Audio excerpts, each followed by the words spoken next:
One of the most common questions I get asked when someone finds out that I'm vegan is, where do you get your protein from? Can vegans really get protein from a plant-based diet? Stick around and find out. Coming up next.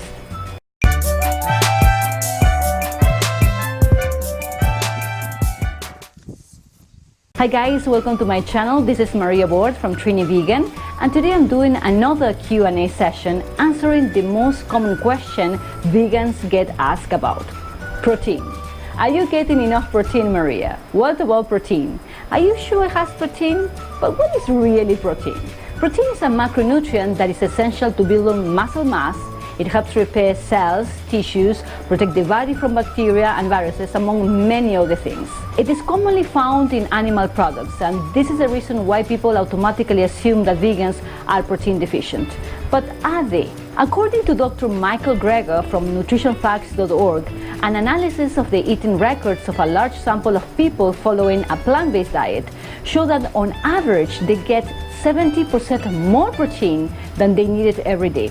So contrary to popular belief, vegans can get enough protein from a variety of plant-based sources, such as, take note, tofu, tempeh, seitan, edamame, my two favorites, lentils and nutritional yeast, chickpeas, many other beans such as pinto, black, kidney, you name it, hemp seeds, quinoa, sprouted bread, oats, soya milk, chia seeds, peanuts, almonds, cashews, broccoli, spinach, asparagus, artichokes, potatoes, sweet potatoes, Brussels sprouts, barley, flax seeds, pumpkin seeds, and the list goes on. So as you can see, vegans can definitely get enough protein from a plant-based diet.